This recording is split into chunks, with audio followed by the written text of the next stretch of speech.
Hello everyone, it's DA here to break down the purple damage numbers in the game and also explain the relation that it has to the damage system and the process to explain why it is very important to know the next move right here on Warframe Explained.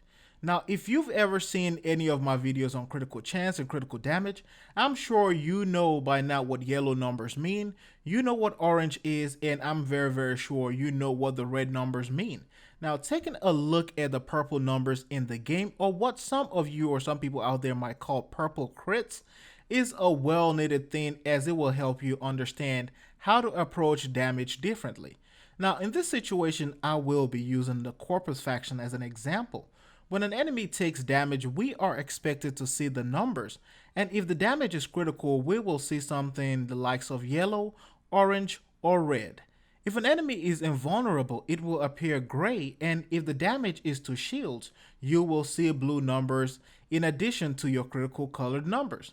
The purple numbers in this case will be a highly seen number when it comes to high-leveled Corpus faction members. Now, to classify this, I would like to group them as damage output and damage input. Damage output refers to the damage you have based on your weapon and frame stats. Damage input is the amount of damage an enemy takes in. Now, if you produce 30,000 damage, it doesn't mean the enemy will actually take 30,000 damage because they also have resistance based on stats and based on the things and abilities that they have. When an enemy receives the damage, it becomes gray like I said in earlier sections, and when it is done to shields, it becomes blue, and when it is over shields, it becomes purple. This is the reason why purple numbers are in the game, and they are there to basically let you know that an enemy is taking damage, but it is to an extensive amount of shields. The purple numbers is not, and of course I will say are not, critical damage numbers. They are not crits, they are not status, they are basically an indication to let you know. Now, it is true that the numbers can be combined and multiplied by critical chance and critical damage. However, the damage is mostly pointless because at the end of the day, you have to burn through all that to get to the health of the enemy.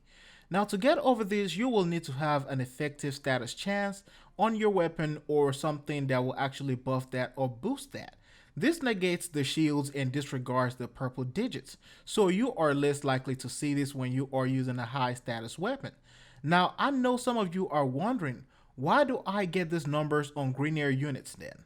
Well, the first thing is that some of these are sometimes bugged, while also we have to understand that some of these greener units have the ability to give themselves a layer of overshields above their armor, and some of them also carry sentinels and drones that have the ability and the capability of giving them overshields. So I hope this helps clarifying the question of why is the so-called purple crits in the game, or why do I see these purple numbers in the game? And if it did, feel free to leave a thumbs up and also subscribe to the channel for more. As always, it is DA signing out. I'll see you guys in the next one.